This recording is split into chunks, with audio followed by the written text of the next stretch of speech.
Well, good morning. Good morning. Good evening. Good evening, everyone. I can guarantee you I won't live up to that introduction, but I'll try and do what I can to make the evening worth your while. At the Second Vatican Council, the bishops of the world approved a document, Gaudium et Spes, the Pastoral Constitution on the Church in the Modern World, which began with this statement: "The joys and hopes, the griefs and anxieties of the people of this age, especially those who are poor or in any way afflicted, these too are the joys and hopes, griefs and anxieties of the followers of Christ." Unquote. The bishops went on to say a few paragraphs later that entering into the lives of our fellow human beings is not done by happenstance or by unthinking action. Rather, they say, quoting, "To carry out such a task, the Church has always had the duty of scrutinizing the signs of the times and of interpreting them in the light of the gospel. We must therefore recognize and understand the world in which we live, its expectations, its longing, and its often dramatic characteristics." Unquote. The bishops then went on to sketch some of the important features they saw in the world as it was in 1965. But of course, theirs was a view of the world that was largely reflective of white male clerics of Western Europe. That was the dominant voice at Vatican II. A few years later, 1971, Pope Paul VI looks out at this very diverse world, and he's struck by just the pluralism and the differences he sees in this global church. And Paul writes the following: "In the face of such widely varying situations, it is difficult for us," meaning the papacy, "it is difficult for us to utter a unified message and to put forward a solution that has universal validity. Such is not our ambition, nor is it our mission. It is up to the Christian communities to analyze with objectivity the situation proper to their own country, to shed on it the light of the gospel's unalterable words, and to draw principles of reflection, norms of judgment, and directives for action from the social teaching of the Church." Unquote. So the bishops at Vatican II call us to read the signs of the times in 1965. And then in 1971, Paul VI states it's not the role of the papacy to do this, but Christian communities around the world must strive to read the signs of the times in their own locale. In his words, proper to their own country. Last January, it struck me that it might be worth trying to read the signs of the times in the United States in a national election season. What would the campaign, what would the public events, the speeches and polls tell us about ourselves and about the signs of the times here in the United States? And so last spring, when Melinda Donovan asked me to give a presentation, I suggested this as the topic. I have lost count as to how many times I have kicked myself since then. But here I am. I'm stuck with the topic. I picked it. But next time, Melinda, I'm talking on prayer. All right? So, please understand a couple of things. Reading the signs of the times is, as Paul VI said, to be the exercise of Christian communities, not individuals. So what I offer tonight is hardly the last word on the subject in an election year. I know that you know that, but I want you to realize I know that too, okay? This is simply a contribution to a conversation. I do not mean to shut down conversation or preempt conversation from happening. I actually feel quite modest about what I'm about to offer you, but I hope it at least spurs you to do some reflection on the signs of the times as they can be read during this year. And I hope that it will allow you to have conversations with family members, friends, fellow church members, others that you know from various clubs, associations, and organizations. I'll say a bit more about that at the end. Needless to say, I am not here to endorse any candidate or party. I have no desire to join the ranks of political commentators in the media. This is not a talking head that's meant for TV, all right? This is simply my quite personal take on things that have struck me as noteworthy for Christians to think about during an election season. But I invite you to think about the topics yourself and ask, what are the signs of the times you deem to be significant? So, my first sign of the time, anger and populism. One of the things that has struck me throughout this year is the amount of anger resident in this nation.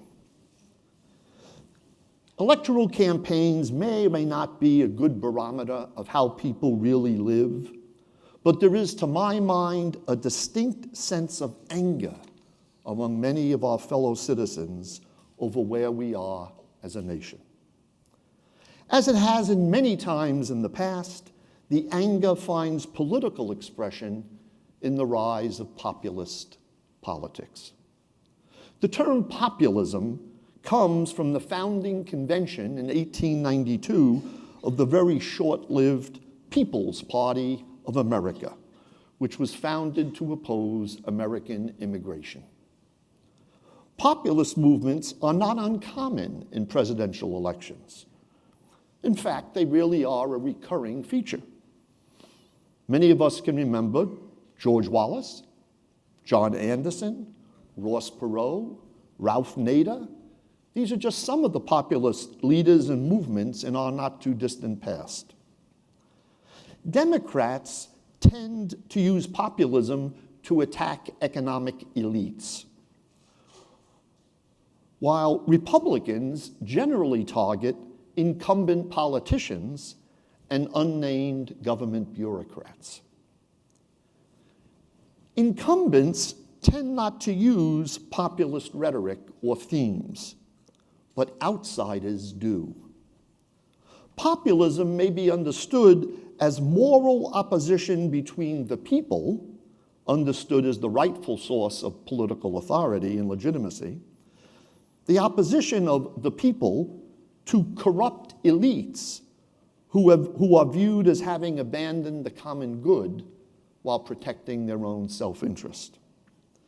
Populism arises when there is a felt sense that there is an in-group taking advantage of the vast majority who are outsiders. In some ways, populism is really an empty vessel into which one can pour just about any policy content, on the left or on the right. The real import of populism is that it provides an opportunity for someone to identify with the people. A skillful populist uses a broadly felt grievance within a community to claim that he or she is the embodiment of or the spokesperson and advocate for the victimized.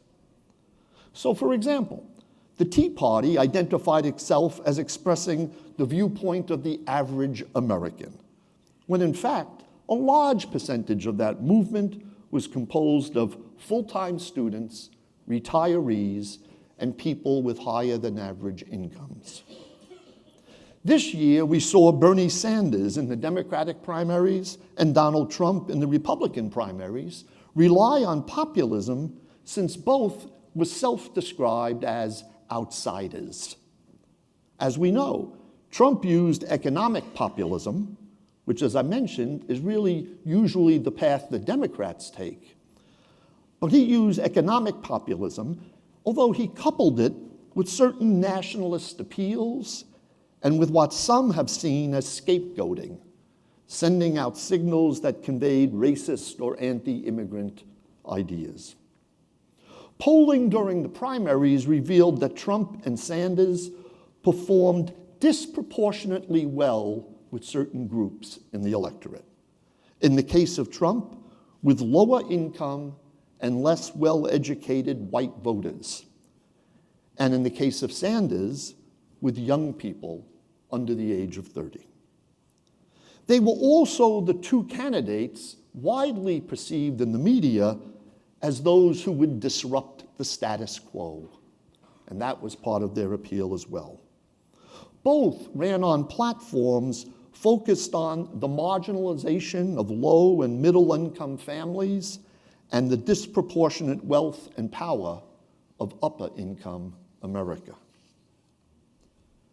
So what does the populist movement tell us about the anger and division in our nation? One interesting thing is that the role of government was being reconsidered by these two men after many years of politicians belittling it. Neither Trump nor Sanders has been particularly anti-state. Rather, what they gave voice to was anger at ineffective governance.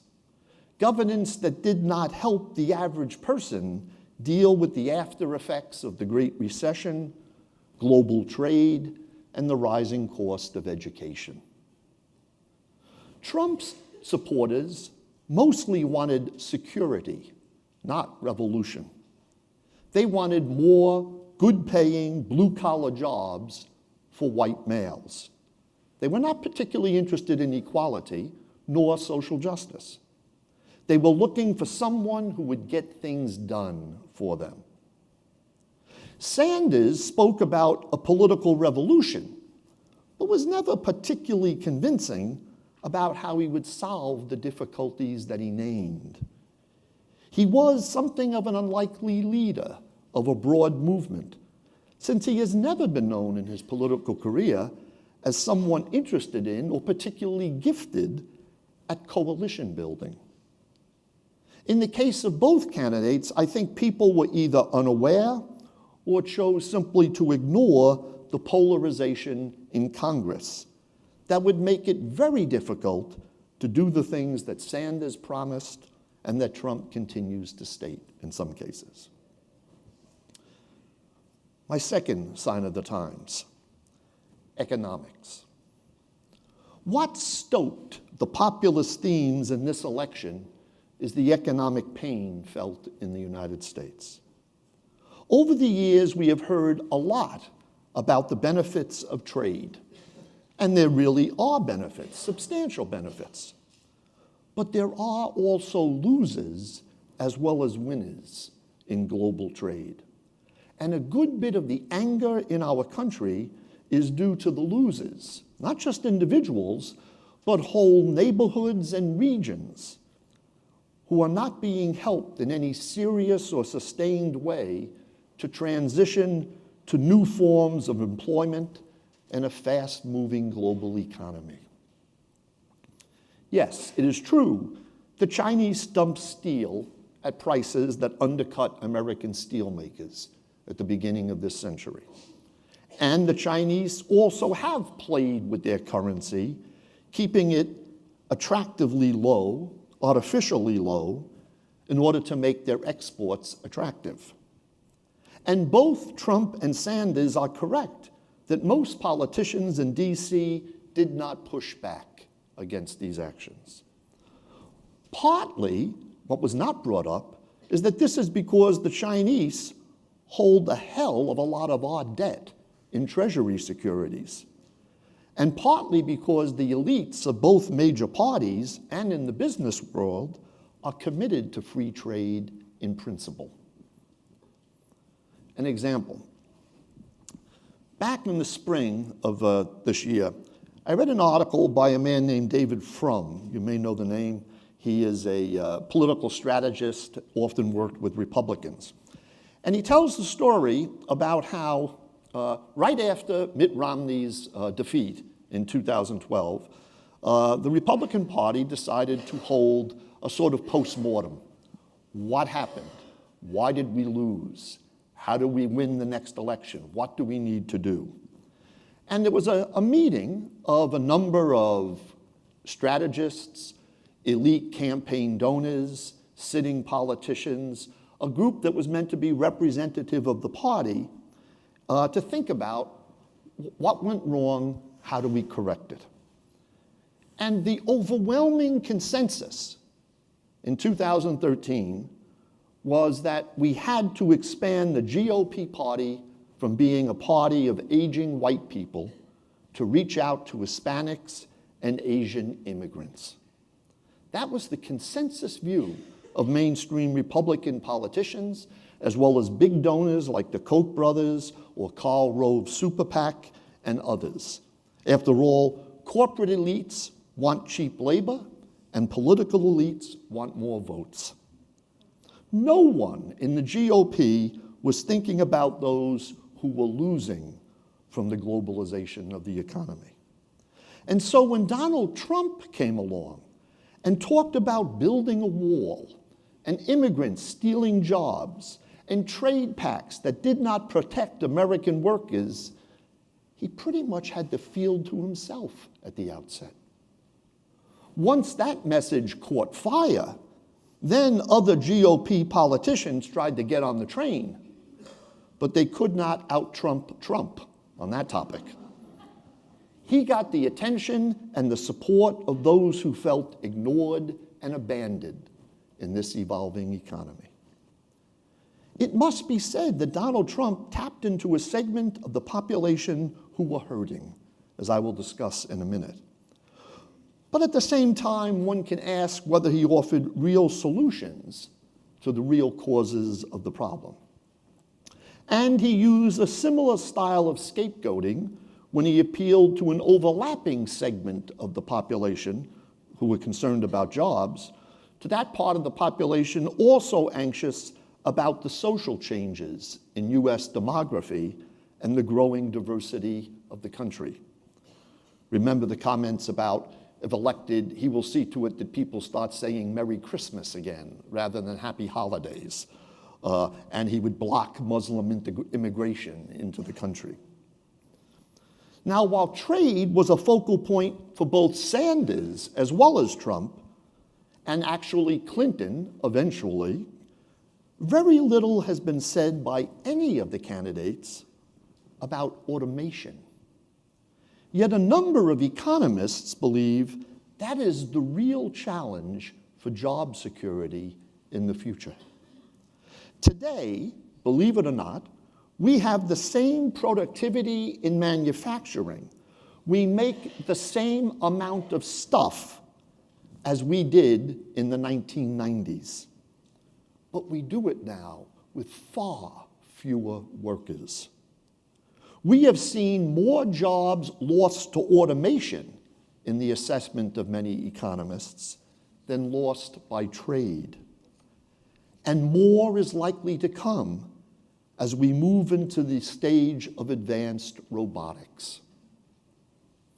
But of course, to stop or to talk about stopping technology or not allowing companies to use advanced robotics, that's clearly to pick a fight no politician's going to win. So why not talk about trade, since that sounds like something we can control? The white working class, my third sign of the times. The truth is, neither party has been a friend to the working class in this country for some time.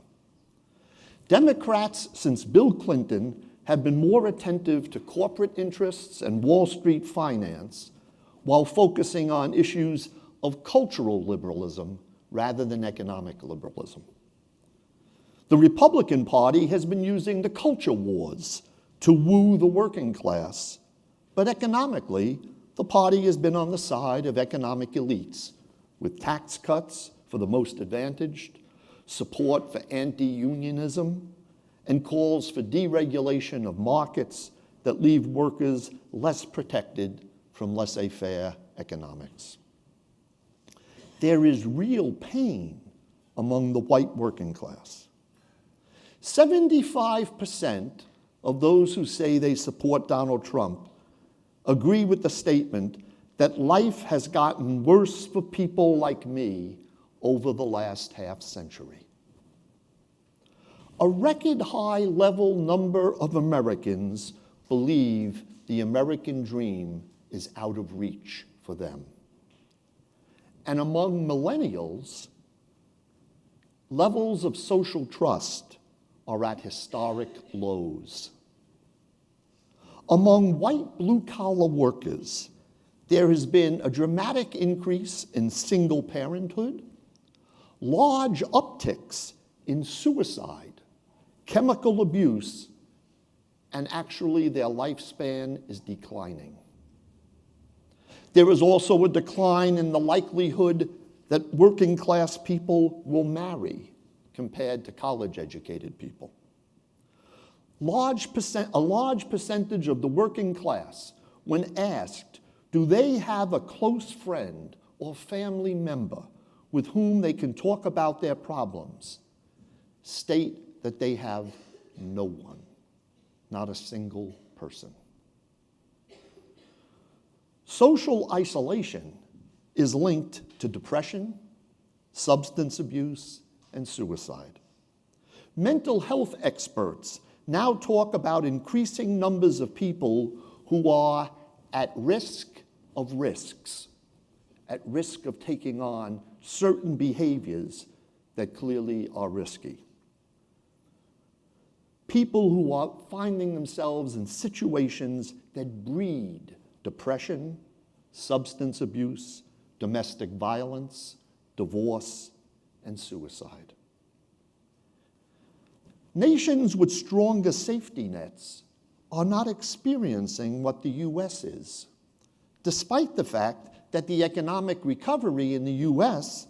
is stronger than in most European nations. But these nations have far better safety nets than we do, and they also provide far better job training programs for the unemployed and marginalized. Robert Putnam, a name you might know, the author of the book Bowling Alone years ago, and most recently, Our Children.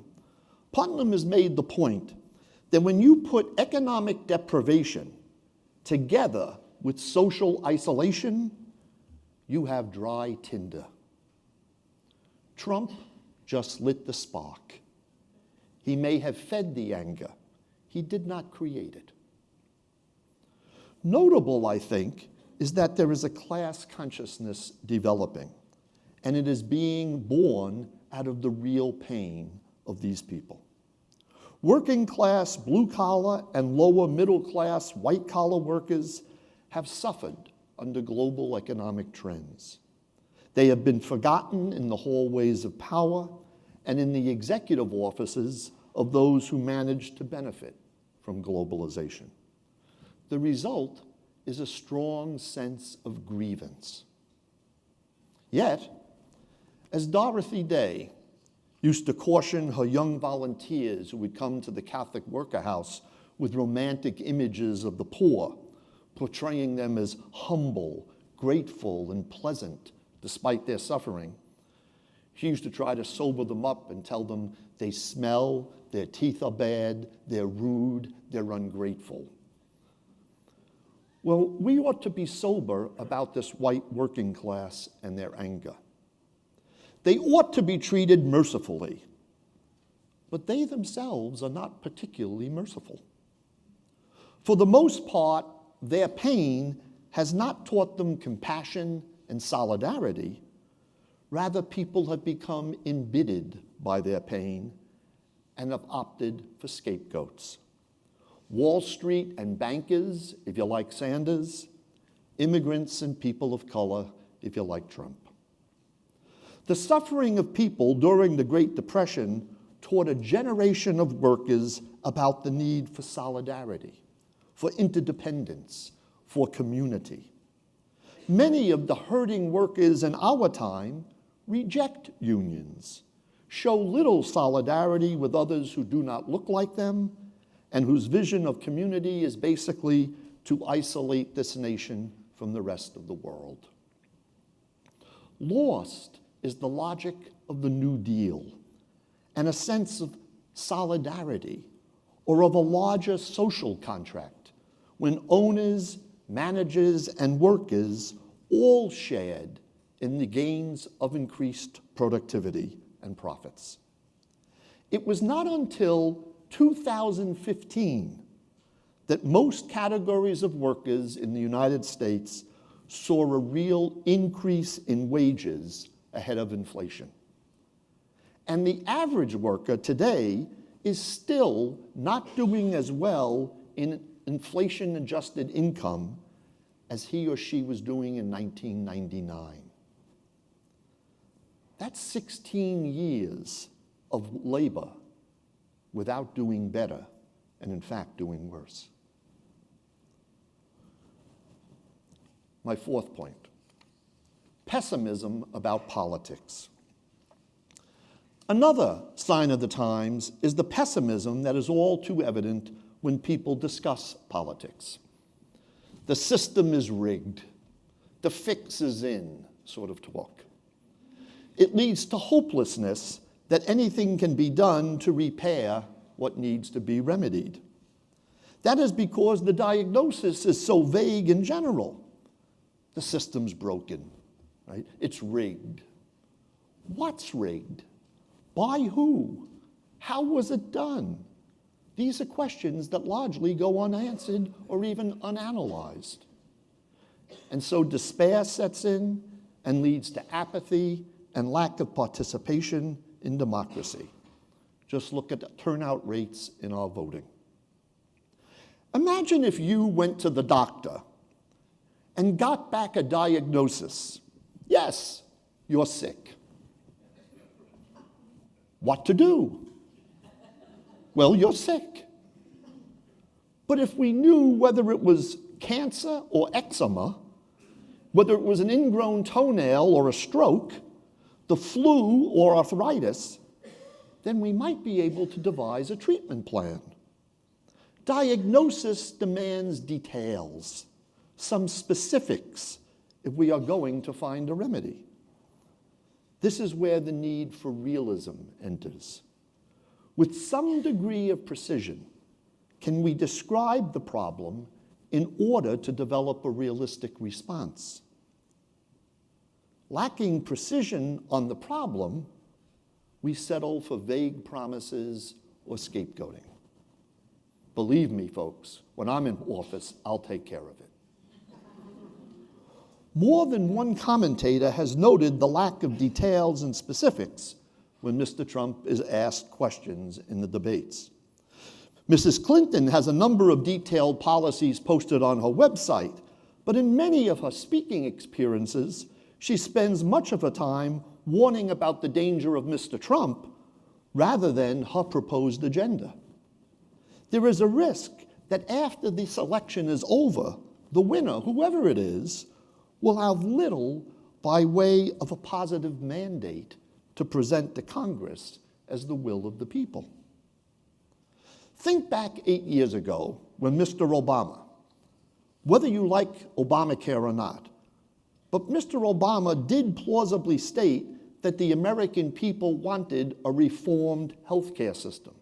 He spoke about it constantly throughout the campaign and made it his signature issue in addition to dealing with the financial meltdown.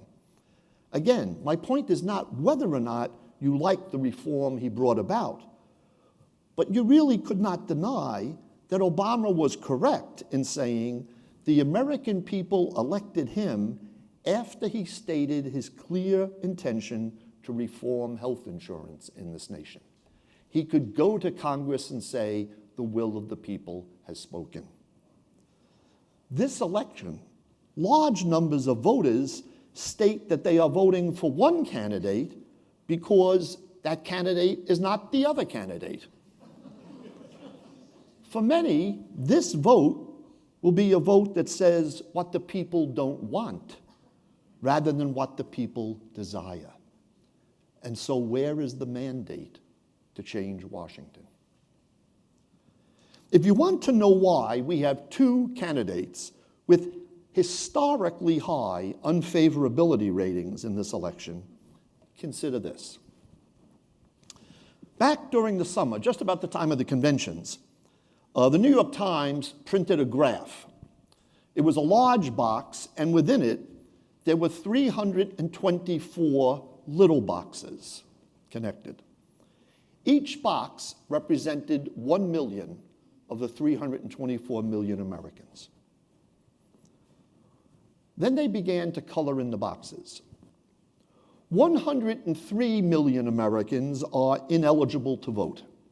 They're under 18, they're residents but not citizens. Some of them are felons, and because of their criminal records have lost the franchise. So there goes 103 boxes.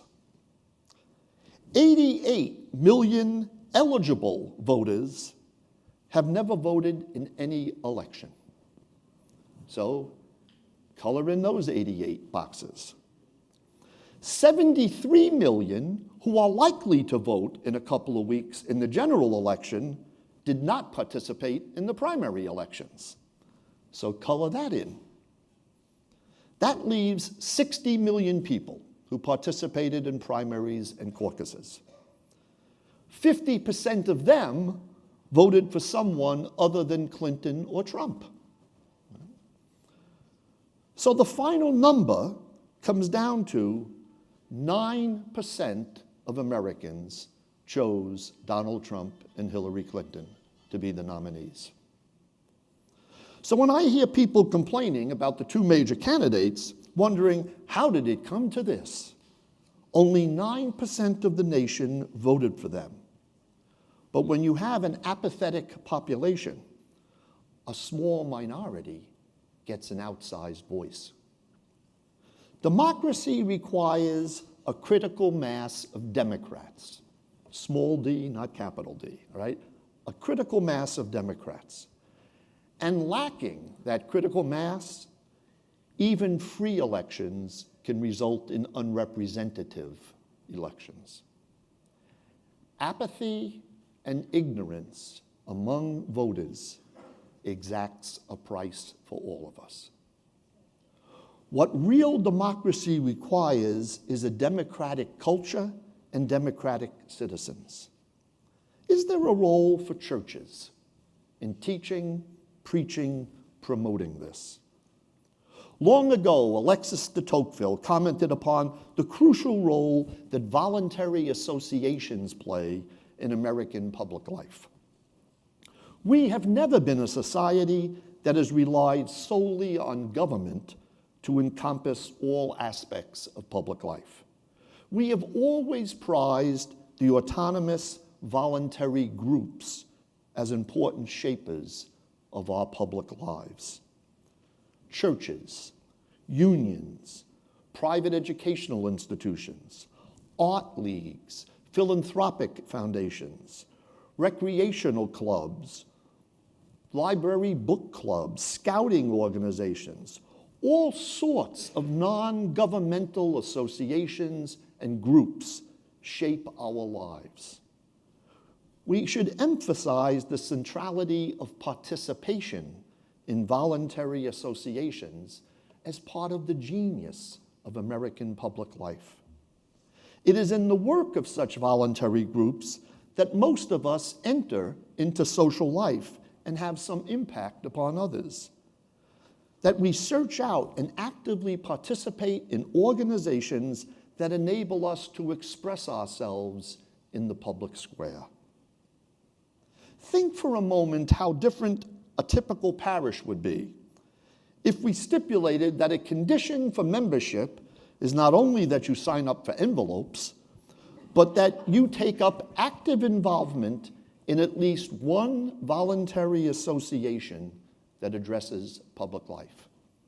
that you hand to every parishioner a list: Bread for the World, Amnesty International, Birthright, Common Cause, Habitat for Humanity, Pax Christi, the Environmental Defense Fund, Just Life, and tell them you must be an active participant in one of these organizations to be a parishioner in good standing in this parish. What might the message be sent about the relationship of citizenship to discipleship if we did things like this? My fifth point, inequality. Inequality is the great economic issue of our time. It's the great political issue that I think feeds much of the anger we're seeing. And according to Pope Francis, it's the great moral issue of our time. Inequality did not just happen. Free market forces have certainly played a role, but they're not alone. Inequality is as much about government as it is about markets. There have been lots of political choices aimed at benefiting the elites and punishing others. Look at corporate governance and CEO power and compensation policies in our major companies.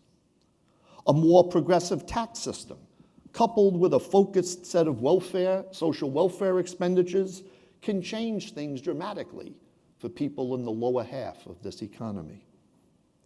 Labor productivity has gone up, but almost all the benefits in terms of profits from that increased productivity have gone to the upper echelons in the economy, not to the workers.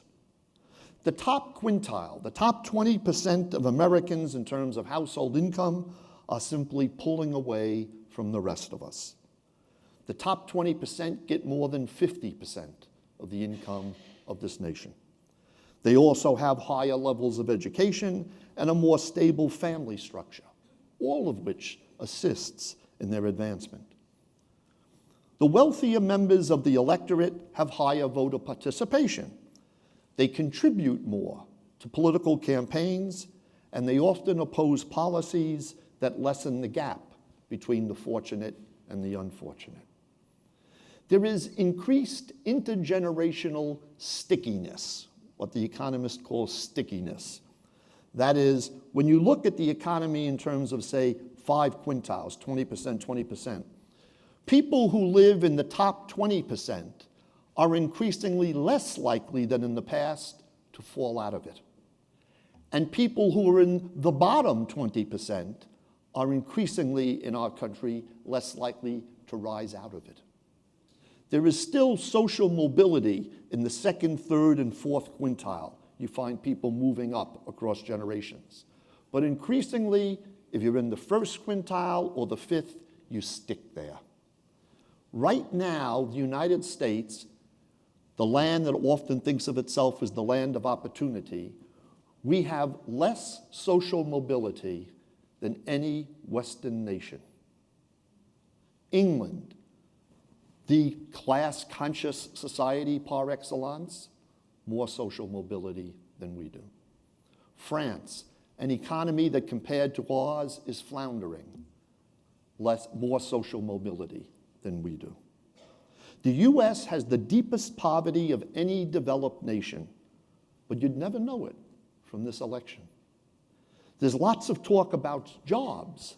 However, the focus has been on bringing back jobs that have been lost, as both candidates focus on manufacturing, a sector that employs 10% of our population. What about the actual jobs that people in America do? Service workers are the majority of low-wage workers. There are 64,000 steel workers in this country.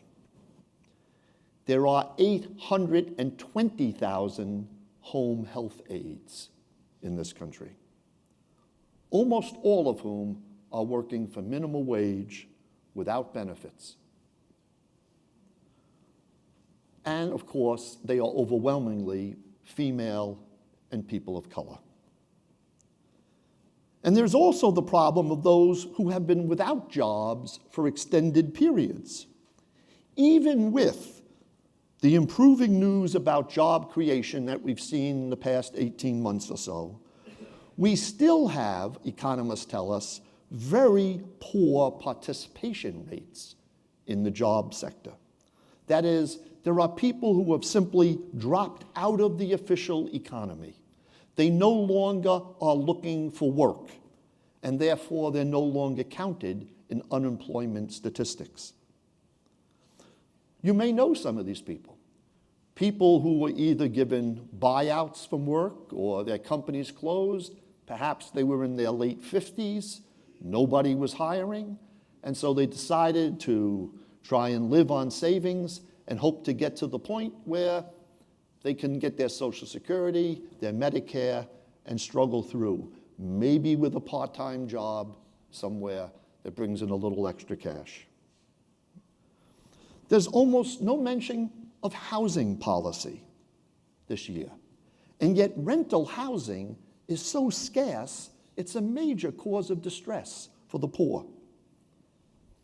There is not a single state, not one of the 50 states in this country can a minimum wage worker rent a one-bedroom apartment for 30% of their income or less.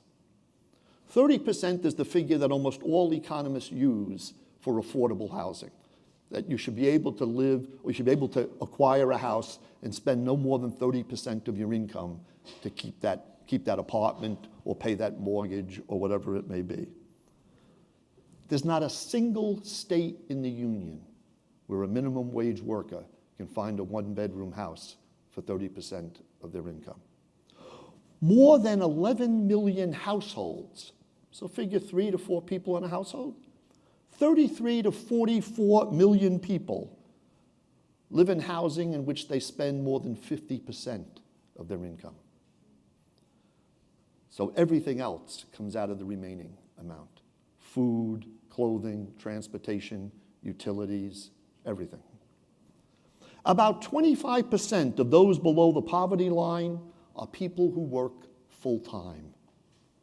Another substantial portion of the poor are children.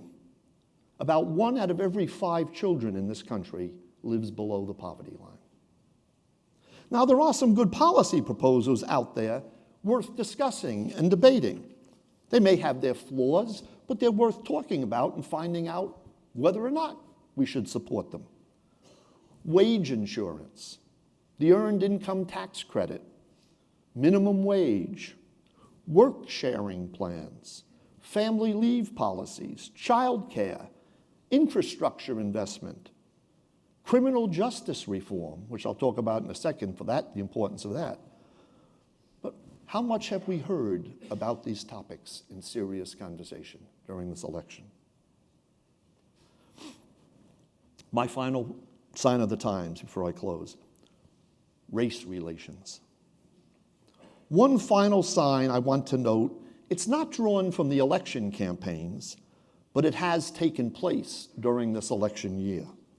I want to flag the political awakening of young African Americans. The Black Lives Matter movement has drawn attention to the evidence that racism is still present in American life. I do not wish to scapegoat our police, because the larger problem is society's racism. They are simply members of this society. Nor do I want to blame the Black Lives Matter movement for the violence that has occurred during some protests against the killings of unarmed black people. I simply want to note that race remains, for many of us, an uncomfortable topic, and that the multiple incidents of police shootings of black men is simply a sign of the times that we overlook at our peril. Young black men and women today have been born long after the gains won by their grandparents in the civil rights era. In their young lives, they have not seen similar improvement. Incarceration rates of young black men are among the highest in the world, 6 times that of white men. There are more black men in prison today than enrolled in college in this nation. 1 out of 9 black men will be arrested before they turn 35. Here's a startling statistic. There are more African American men incarcerated presently in the United States than the total prison population of India, Argentina, Canada, Lebanon, Japan, Germany, Finland, Israel, and England combined.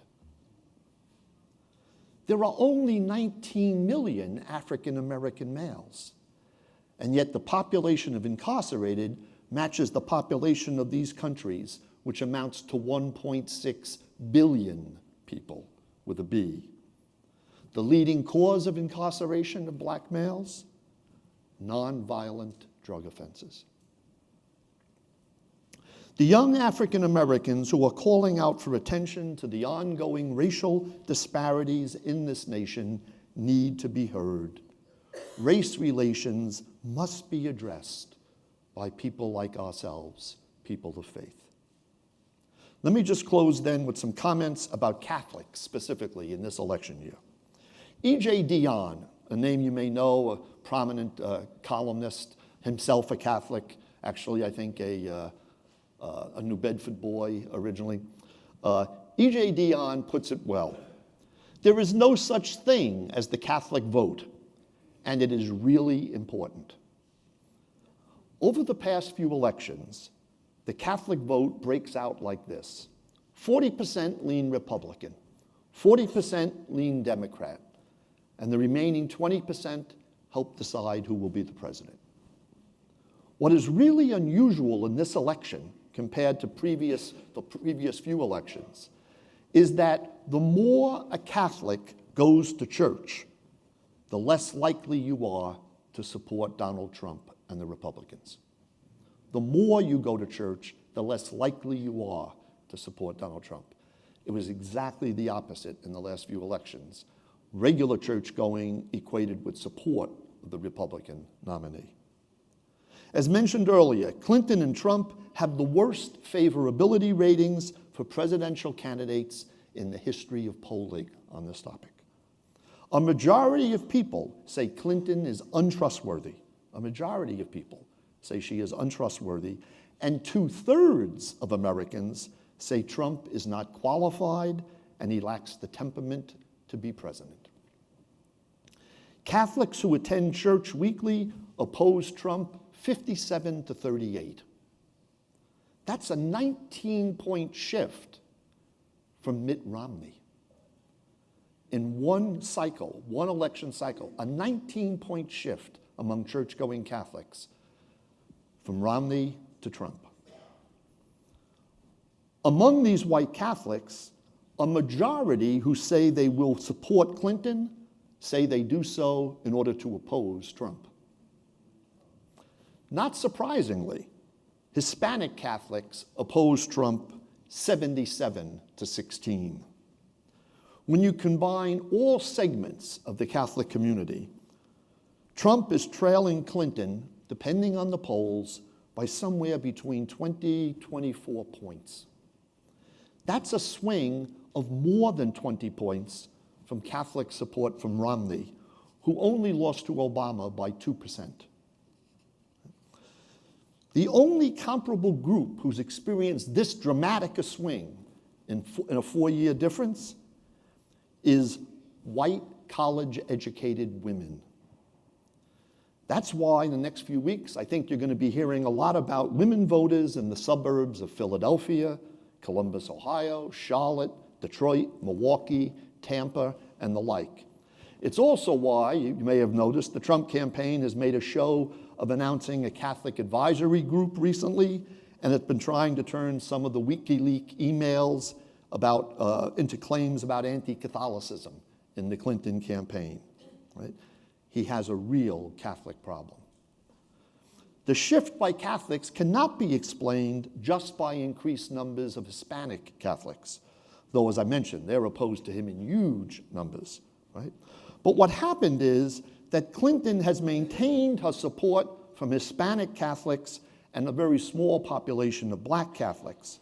But what's really made the difference is she's closed the gap among non-Hispanic white Catholics. Trump had a small lead with that population. He has a very small lead with that population. But it's nowhere near enough to compensate for the shellacking he's taken from Hispanic Catholics. So in effect, what Hillary did was Obama played Catholic women reasonably close to Romney, but he lost Catholic women to Romney, white Catholic women in the last election. And he got beat badly among white Catholic men. Hillary still trails among white Catholic men, but the gap with white Catholic women is almost non-existent now. And there simply are not enough white Catholic males to compensate for the Hispanic Catholic community voting in such overwhelming numbers against him. Why are Catholics shifting like this? And of course, this is always, this is not a snapshot, it's a moving picture, right? Polls are still fluid, people are still moving. Although most of those recent polls, I don't know if you read any today, it seems like the polls that have come out in the last 48 hours, and as you know, no one poll you should pay attention to. It's a kind of, conjury of polls. But it seems like right now, the movement is even further away from Trump among Catholics. He seems to have lost another point or two in these most recent polls. Why the shift? It's hard to judge motives. I'm not trying to say I can get inside the heads of all these people.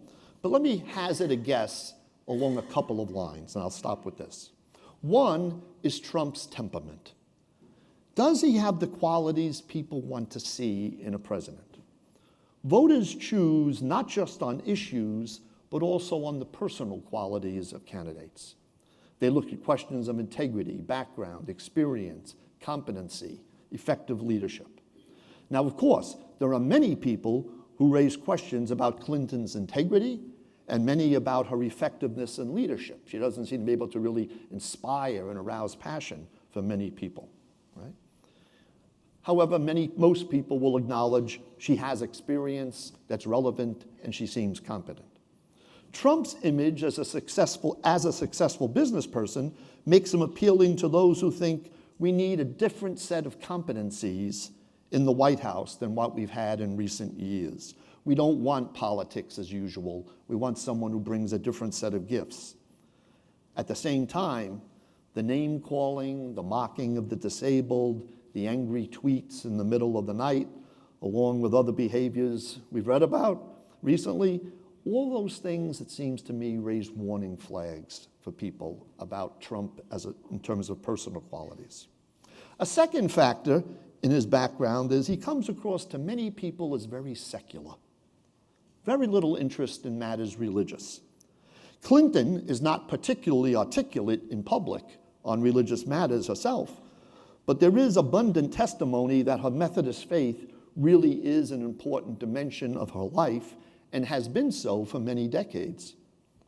Trump's religious sensibility appears less reliable, with statements about never having feeling that he had to ask for forgiveness from God, and about eating the cracker and sipping the wine when he goes to church. Third, a lot of Catholics, not just Hispanics, have memories of their immigrant roots, and demonizing immigrants does not often sit well with at least a substantial number of Catholics. Fourth, Pope Francis has challenged Catholics to look at the world from the bottom, and I think he has touched a number of hearts and some consciences about concern for vulnerable populations. There's also evidence that Laudato Si', his encyclical on climate change, has had some influence on Catholic attitudes, both the importance of the issue and the moral nature of the environmental crisis. If there is a Francis effect, and I don't think it's by any means certain, but if there is a Francis effect that moves regular churchgoers, and they'd be the ones most obviously affected by this, if that Francis effect moves churchgoers even a few percentage points, that is no small thing, in the Catholic population. Finally, there is what I would say is the diminished role for the culture war issues in this election. Interesting that in his convention speech, which ran for 64 minutes, if you recall, Donald Trump never said a word about abortion or same-sex marriage, issues that loomed large in prior speeches by past Republican nominees. In fact, if you recall, John Kerry in 2004 lost in Ohio because of the same-sex marriage referendum that was on the ballot. If Kerry had won Ohio, he would have been the President of the United States. Ohio had 20 electoral votes. Kerry had 551. He would have had 571, rather he would have had 251. If he had gotten those 20 votes, he'd have 271, 270 elects you president. He lost it because Karl Rove saw to it that a referendum was put on the ballot in Ohio on same-sex marriage. And what that did was it galvanized evangelical Christians to come out to oppose that referendum. And while there, of course, they ticked the box for George Bush and the Republican Party. Had it not been for that outsized turnout, largely motivated by the same-sex referendum, it might have been an entirely different election in 2004. That was just then. Now, the shift in public opinion on this topic is, as you know, stunning. Right? A majority of American Catholics support same-sex marriage, 58%. Right? As we know, the generational aspect of this question is starkly evident. Right? If you break down the population by decades, every decade that gets younger, 80-year-olds, the 70s, the 60s, consistently more and more support for same-sex marriage. Right?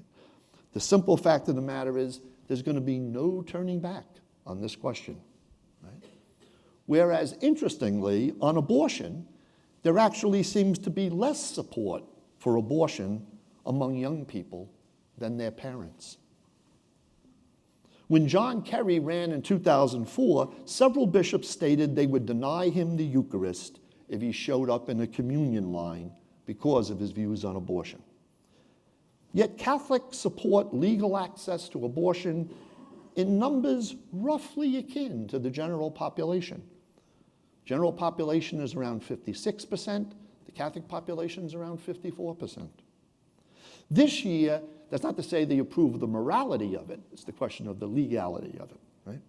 This year, Catholics who are strongly opposed to abortion may not vote for Clinton, but many of them are also conflicted about supporting Trump because of his late conversion to the cause and his seemingly lack of real vigor or energy in speaking to it. And while a large minority of Catholics, 46%, consider abortion very important as an issue, it's simply as an issue, all right? Not the morality, but the political salience. As an issue, abortion simply does not have the importance it used to have in past elections. In fact, in none of the Pew polls, which is the poll that generally asks people, what are the issues that matter to you, and rate them, in not one of the Pew polls this year has abortion showed up in even the top 10 issues. Right? The most recent poll, I think it comes in 14th out of 16th. Right? Healthcare, immigration, terrorism, jobs, the economy, those are the issues that keep moving up and down in the top 6 or so, at one time or another. None of the other culture war issues have emerged as really hot-button issues that drive people to the polls and to vote. Physician-assisted suicide, transgender bathrooms, religious freedom. I'm not saying these are trivial matters, but I'm suggesting they simply do not have the traction as major concerns in an election year for Catholics, as we might have seen in the past. As Catholic believers, we need to close the gap between the two identities we have as disciples and citizens. And yet, too often, spirituality is reduced to a world of churchy existence, and morality gets equated with personal relationships. Inevitably, therefore, we miss the connection between our faith and our role as citizens in a democratic society. What we lack is a spirituality of politics. As Christians, we are taught that love of and service to our neighbor is the concrete way we express love of our God. Love of others can be expressed in a variety of ways, of course, but helping to promote the common good, supporting public policies that provide for human needs, defending laws and policies that safeguard human life and dignity. Surely these are some of the ways that love finds public expression. Such activities usher us into the realm of politics. It is by improving our society and world that we can assist the distant neighbor whom we cannot personally touch, and yet whom we seek to serve and love. Viewed this way, public life becomes a vehicle for acting upon the gospel and a discipline for shaping the character and life of individuals. Just as the experience of married life or religious life offers us a series of disciplines that train and shape our hearts and minds, so too does public life offer a means whereby those who participate in it may be transformed. Simply put, there are moral obligations to being a citizen in a democracy, just as there are moral obligations to being a spouse in a marriage or a parent in a family. Certain roles place us in relationship to others, and by fulfilling the responsibility of those roles, we grow in fidelity to our calling as disciples. Just as being a loving and faithful spouse is a common way for many people to respond to God's love and to enact that love, so too another important way for us to be faithful to our Christian calling as disciples is to be informed, fair-minded, and upright in our role as citizens in this nation. Catholic social teaching encourages us to take seriously the claim that the quality of one's life is measured, at least in part, by the quality of one's participation in the democratic life of this nation. Thank you very much.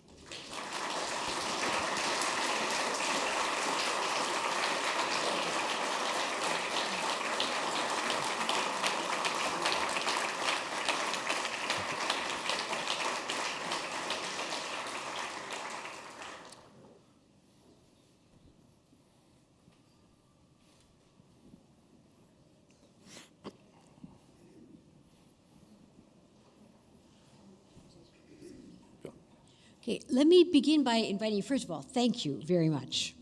I'm going to be looking at the debate this evening with a very different lens, or probably a clearer lens, which will be helpful. Let us invite you into about 5 minutes conversation among yourselves. What did you hear? What were your thoughts, etc.? And then we'll take your questions and collate them and get them organized for a bit of time on conversation. Okay? So about 5 minutes together.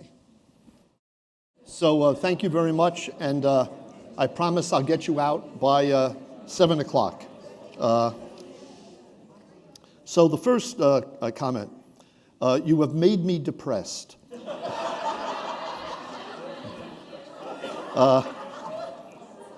Could you have identified positive signs of the times? Well, I think actually that's a very good critique, right?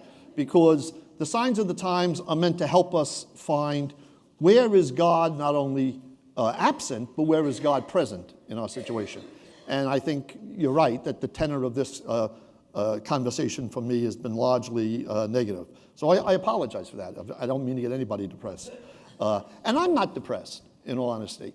I think we have substantial problems in our country and in our nation. I think sometimes our leadership isn't up to the task. I think at times we followers are not up to the task. I think one of the dangers is that we lay it all on our leaders as if they're supposed to create motivation and character for us. We're responsible for that. But yeah, where are there signs of hope? Well, you know, I do believe that if you're looking for signs of hope right now in Washington, it's very hard, right? It's a very, very polarized place, right? I lived in Washington for 26 years. I know it reasonably well, not as a professional politician, but just someone who's lived in that environment. It's a very polarized place. You want to see an instance of the polarization. Here's a very simple statistic that I found amazing when I came across it at some point this year. There was a poll done in 1960 that asked people if you had a son or daughter who was going to marry somebody of the other political party, would that be a problem for you and your family? And they asked the Republicans about Democrats, Democrats about Republicans. 5% of people in both parties said yes. 5% said it would be a problem in our family if, you know, a Democrat came into this family or if a Republican came into this family. They took the poll this year. This year, 50% of people who identify as Republicans say it would be a big problem. 36% of Democrats say it would be a big problem. So 1/2 for one group, more than 1/3 for the other group. That's from 1/20, 5% back in 1960. So yeah, we've gotten polarized. And part of that is, I think, something I didn't talk about, but this is another sign of the times, is the way I think civic life has been betrayed by the communications media. You know, one of the things we should remember is, you know, years ago, you know, you had ABC, NBC, CBS. If you lived in a big city, maybe you had one or two other stations, right? A multiplicity of newspapers, right? Then all of a sudden we get cable TV, hundreds of stations, right? Oh, isn't this going to be great, you know? Then we get the internet. Oh, you know, opens up the world to us, right? Then we get talk radio, right? Then we have all these talk TV shows, right? Then we get social media, right? We have all these different ways in which we can get information and gather information. And what communications people are telling us, at least what I've seen from the communications people telling us, is what's happened is rather than broadening our horizons and getting more information from more sources, what almost all of us have done is we cherry pick among all these sources. And we're hearing maybe from 8, 9, 10 sources, maybe more sources than we used to hear about, but we're picking the 8 or 9 or 10 that already confirm what we want to think. And so what we have now is we've created for each one of ourselves, we've created a universe for ourselves that's a sort of echo chamber that just keeps reinforcing our views. But because we're getting it from multiple sources rather than just a newspaper or a talk show, we're getting it all kinds of ways. We really think this is the way reality is. So now you bump into someone who says, well, I'm going to vote for Trump. And it's like, you are? You know, what planet are you from? You know, or I'm going to vote for Hillary. What? How could you vote for her? Right? It's because we have basically created for ourselves our own worlds, and we simply now find it less and less conceivable that someone thinks other than the way I think, right? The communications revolution has not really served us well in terms of democratic discourse, right? The sign of hope in all this, it seems to me, is, while I think, unfortunately, our young people are just absolutely mesmerized by, I think, too much social media, what I also see is great generosity in the millennial generation. They are not particularly politically motivated. There's very little political activity going on in this campus, for instance.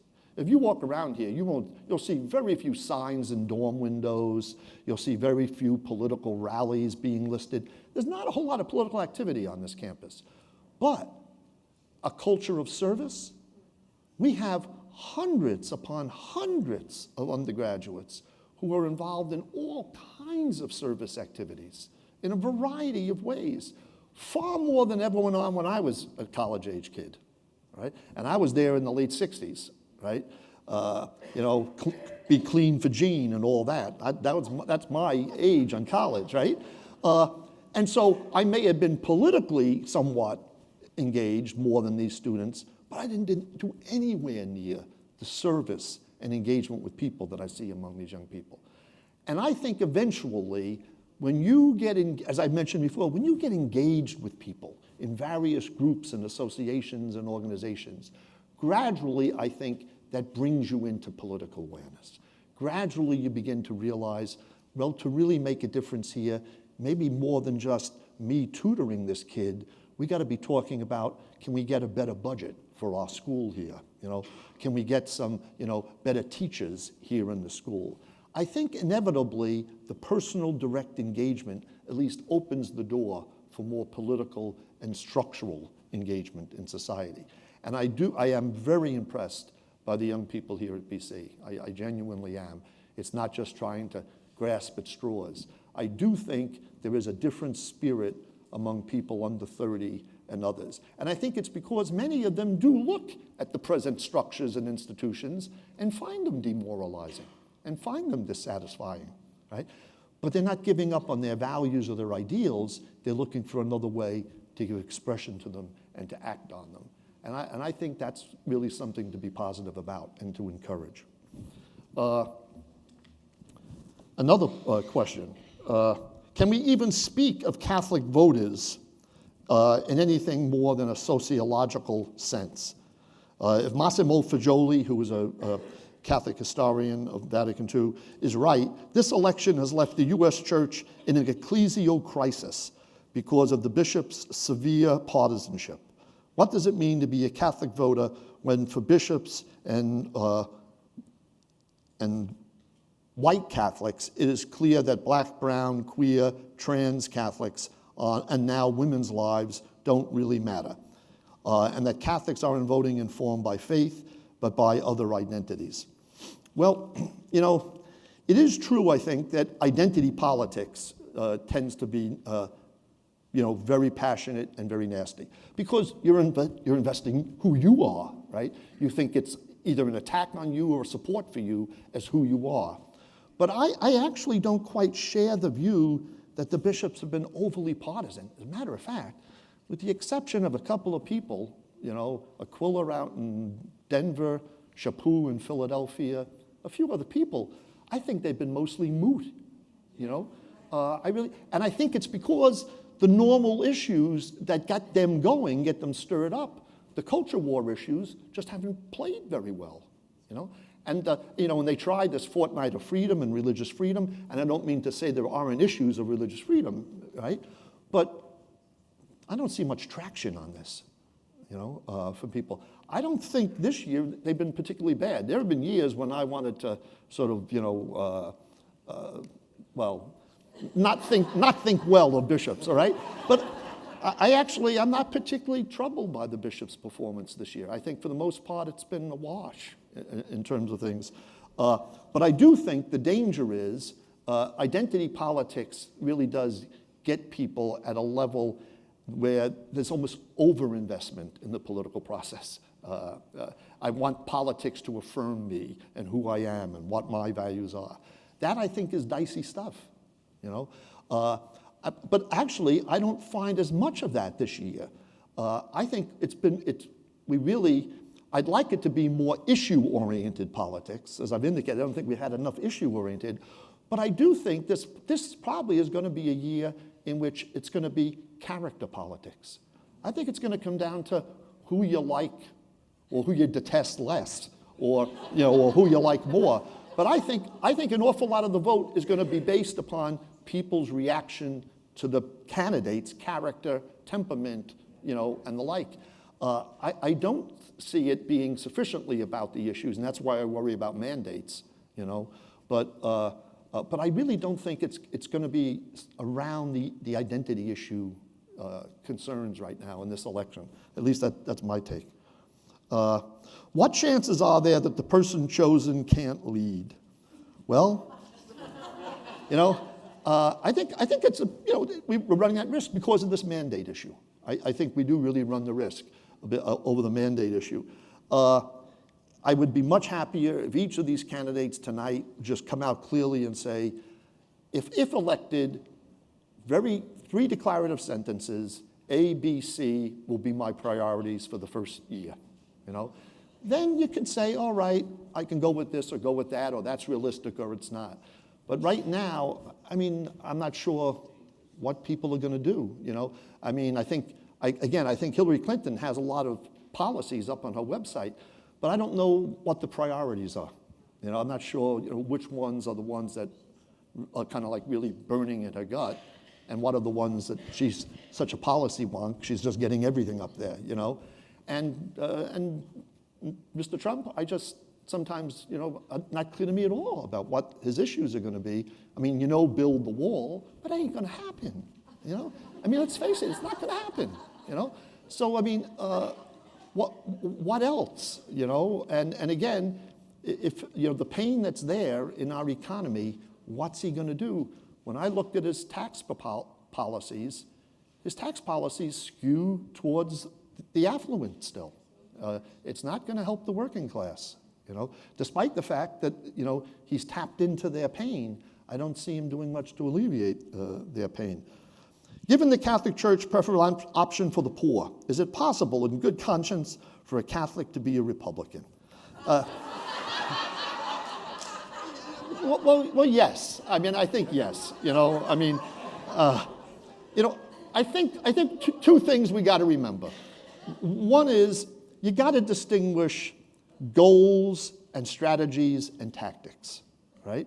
At the level of goals, people, you know, yes, there clearly are some goals that are worthy of Christian people in terms of a more just society, in terms of meeting basic needs of all people in a society, in terms of fostering some sort of social unity that transcends differences of race or gender or, you know, sexual orientation or whatever. We should be a society that makes people feel as if everybody has a fair shot at a decent life, right? And that people aren't penalized for these sorts of things, or that because one's in the minority of some kind or other, that one somehow is discriminated against. Those kinds of goals, yes, we should insist upon that for all people. But the strategies for how you achieve that, I mean, I personally would like to see much more done with an earned income tax credit, right? I'd like to see some higher minimum wage, but frankly, I think the earned income tax credit is a much more effective and targeted way to help the poor, right, than the minimum wage does. Minimum wage can help a lot of teenage kids who are doing high school jobs after school. The earned income tax credit gets at the working poor and stuff, right? But what if someone says to me, no, it's the minimum wage, that's really the way to go? I'm not going to read that person out of the church, you know? I mean, you can't do that. We can't do that to one another, you know? There are bonds of charity that should overcome political differences, especially when their difference is not about goals, but they're about the strategies we seek to attain those goals. You know, we should not be, you know, throwing people under the bus because we disagree on some level of strategy or tactic, you know?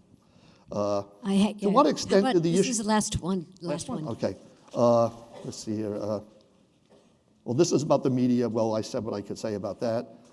That person's depressed. I said what I could say about that. Do you think voting for nobody in the hopes of preventing Trump or Clinton getting the 270 to force the House to choose a president is feasible? No, it's not feasible, frankly.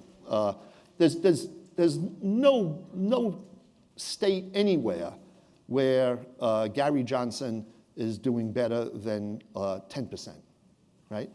And it doesn't matter. You don't have to get a majority to win. Bill Clinton won both elections with a plurality, never got a majority of Americans, right? You don't have to get a majority to win, right? You just have to be the leading vote getter in a state to get the Electoral College votes, right? So unless one of these people, one of these third-party people is actually going to win some states, then the pool of Electoral College votes are going to go to whoever wins those states, Democrat or Republican, because neither Johnson nor the Green Party candidate are really factors in this, you know. So I can understand people not wanting to vote, and wanting to vote a third party as a protest vote or something. But if you think you're voting as a strategy to prevent them from getting 270, it doesn't work, right? Structurally, it just doesn't work. The people who win a state, whether by majority or plurality, are going to get the electoral votes.